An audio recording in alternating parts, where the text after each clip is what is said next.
हाँ जी, नैक्सट देखो बेटा अपने कोल है system of linear equations. System of linear equations ਦੇ ਵਿੱਚ ਦੇਖੋ ਆਪਾਂ ਨੂੰ ਕੀ ਹੈ, ਲੀਨੀਅਰ ਇਕੁਏਸ਼ਨਸ ਦਿੱਤੀਆਂ ਹੁੰਦੀਆਂ। ਲੀਨੀਅਰ ਇਕੁਏਸ਼ਨਸ ਕਿਹੜੀਆਂ ਹੁੰਦੀਆਂ?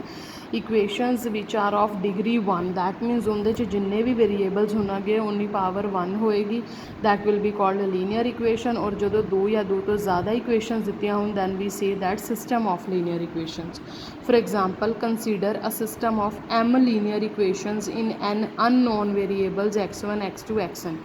ਤਾਂ ਅਗਰ ਮੈਂ ਪਹਿਲੀ ਇਕੁਏਸ਼ਨ ਲਿਖਣੀ ਹੈ ਦੈਟ ਵਿਲ ਬੀ, ਕਿਉਂਕਿ ਮੈਂ ਮੈਟ੍ਰਿਕਸ ਦੇ ਵਿੱਚ ਸਾਰਾ ਕੰਮ ਕਰਦੀ ਪਈ ਹਾਂ, ਦੇਅਰਫੋਰ ਮੈਂ ਕੋਫੀਸ਼ੀਐਂਟ ਵੀ ਮੈਟ੍ਰਿਕਸ ਦੇ ਕੋਫੀਸ਼ੀਐਂਟ ਵਰਗੇ ਚੂਜ਼ ਕਰੂੰਗੀ। a11 x1 plus a12 x2 plus a1n xn is equal to b1। This is my first equation क्योंकि दो राइट साइड लेफ्ट साइड दोनों साइड कुछ है। This is my second equation and this is my mth equation. So these are m equations in n unknown variables। ठीक है, ਹੁਣ अगर देखो आ राइट साइड सारी जीरो होंगी, मतलब हर इक्वेशन इक्वल टू जीरो है, तो वो की होएगी? That will be homogeneous equation. If all b i's are zero then this is homogeneous equation. For example अगर मैं सपोज करो लिखा 2, मैं लिखता 2x1 plus 3x2 plus 4x3 equals to 0। So this is a homogeneous equation because right side is 0। अगर homogeneous equation नहीं है तो फिर उन्होंने की बोलेंगे नॉन होमोजीनियस इक्वेशन। और हर होमोजीनियस इक्वेशन का एक सल्यूशन तो है ही है, when we put all variable equals to 0 then that will be the trivial solution of the equation. So हुन आ गया A X is equal to B. A X is equal, हुन इस इक्वेशनस अगर मैं मैट्रिक्स फॉर्म के लिखना है तो एक बन जूगी coefficients matrix in which there are all coefficients. एक बन जू वेरीएबल वाली मैट्रिक्स जो इहदे x1 x2 xn होंगे। एक बन जूगी तुहाडी राइट साइड जिहड़ी इक्वैलिटी तो बाद वैल्यू वाली मैट्रिक्स वो आ जाएगी। ठीक है, सारा प्लस 2 च तुसीं ऑलरेडी किया होया। हुन असीं इहदे नाल दे सम करन लगे आ। Solve completely the system of equations and here there are 4 equations in 3 variables। so ਜਿਹੜੀ ਇਹ मैट्रिक्स बनेगी कोफिशिएंट मैट्रिक्स देखो इनकी केड़ी बनेगी? कोफिशिएंट मैट्रिक्स होएगी पहला x का 1 2 1 1, फिर -2 5 4 3, फिर -1 2 7 3। सो आ मैट्रिक्स आ गई अपने को। नाल मैं की लिखूँगी? Variables are only 3 x y and z equal to right side 0 0 0। First of all this is a homogeneous equation because right side is 0।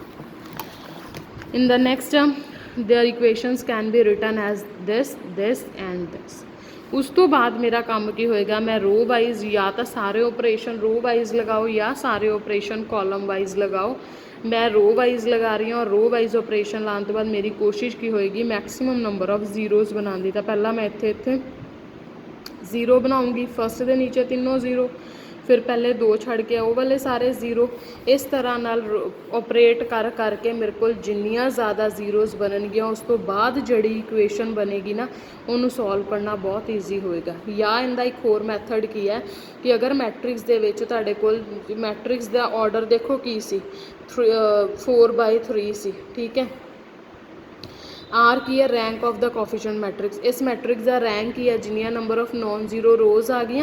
So this is 3, therefore r अपने कोल की आ गया 3 and n number of variables भी की सी 3, therefore the system of equations will have n minus r linear independent solution. ये formula हुंदा है। n का मतलब हुंदा नंबर ऑफ वेरीएबल्स, r का मतलब हुंदा रैंक ऑफ द मैट्रिक्स और इंडिपेंडेंट सोल्यूशन इनके किन्ने आएंगे? 0। देयरफॉर इनका इको ही सोल्यूशन है that is x0 y0 and z0। ठीक है, ये चीज़ हमेशा तुसी याद रखनी है। या तो देखो इन्हों सॉल्व करके कुछ फाइंड आउट हो जाए, जे तुसी इन्हू सिंपली सॉल्व भी करते हो ना इस इक्वेशन तुहाडे कोल आ जाता है x - 2y - z equal to 0, -y - 4z equal to 0 and एक आ जाता -16z इक्वल टू 0। इत्थे भी z 0 तो y 0, yz 0 तो x भी 0। देयरफॉर ओनली ट्रिवियल सोल्यूशन आ जाएगा। ठीक है, ये चीज़ हमेशा बेटा याद रखनी है कि किन्ने लीनियर इंडिपेंडेंट सोल्यूशंस होंगे n - r। ਇਸੇ ਤਰ੍ਹਾਂ ਨਾਲ ਤੁਹਾਡੀ ਸੈਕਿੰਡ ਹੈ solve completely the system of equation again in farm of matrix ਰੱਖ ਲਿਆ।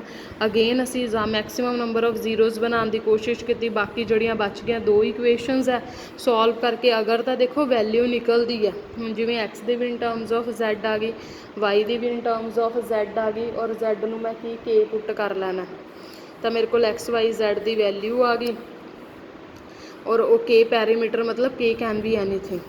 ਸਿਮਿਲਰਲੀ ਨੈਕਸਟ ਇਕੁਏਸ਼ਨਸ ਹੈ, ਅਗੇਨ ਇਹਨੂੰ ਫਾਰਮ ਦੇ ਵਿੱਚ ਪੁੱਟ ਕਰ ਲਓ, ਅਗੇਨ ਇਹਨੂੰ ਮੈਕਸਿਮਮ ਸੋਲਵ ਕਰਨ ਦੀ ਕੋਸ਼ਿਸ਼ ਕਰੋ, ਜਾਂ ਤਾਂ ਤੁਸੀਂ ਇਕੁਏਸ਼ਨਸ ਸੋਲਵ ਕਰ ਲਓ ਜਾਂ ਦੇਖੋ ਇਹਦਾ ਰੈਂਕ ਕੀ ਹੈ 2, ਨੰਬਰ ਆਫ ਵੇਰੀਏਬਲਸ ਕਿੰਨੇ ਸੀ 1 2 3 4 5, ਸੋ ਇਹਦੇ ਕਿੰਨੇ ਲੀਨੀਅਰ ਇੰਡੀਪੈਂਡੈਂਟ ਸੋਲਿਊਸ਼ਨਸ ਹੋਣਗੇ, ਦੈਟ ਮੀਨਸ ਇਹਦੇ 'ਚ 3 ਲੀਨੀਅਰ ਇੰਡੀਪੈਂਡੈਂਟ ਸੋਲਿਊਸ਼ਨ ਹੈ।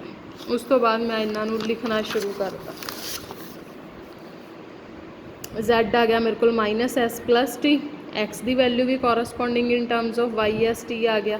ਉਸ ਤੋਂ ਬਾਅਦ ਇਹ ਵਾਲਾ ਜਦੋਂ ਤੁਸੀਂ ਕਲਾਸ 'ਚ ਆਓਗੇ ਚਾਹੇ ਤੁਹਾਨੂੰ ਮੈਂ ਉਦੋਂ ਸਮਝਾ ਦੂੰਗੀ, ਠੀਕ ਹੈ। ਇਸ ਤਰੀਕੇ ਨਾਲ ਤੁਸੀਂ ਆਪਣੇ ਹੁਣ ਜਿਵੇਂ ਆ ਹੈ ਇਹਦੇ 'ਚ ਉਹਨੇ ਕੀ ਕਿਹਾ, for which value of k the following system will have non zero solution, ਠੀਕ ਹੈ। ਨੋਨ ਜ਼ੀਰੋ ਸੋਲਿਊਸ਼ਨ ਦੇ ਲਈ ਕੀ ਹੈ, ਡਿਟਰਮੀਨੈਂਟ ਵਿਲ ਬੀ ਜ਼ੀਰੋ। ਕਿਸੇ ਵੀ linear system of linear equation ਦਾ ਨੋਨ ਜ਼ੀਰੋ ਸੋਲਿਊਸ਼ਨ ਕਦੋਂ ਆਏਗਾ, when they are independent, that means the determinant is zero. So ਉੱਥੋਂ ਤੁਹਾਡੇ ਕੋਲ ਵੈਲਿਊ ਆ ਜਾਏਗੀ।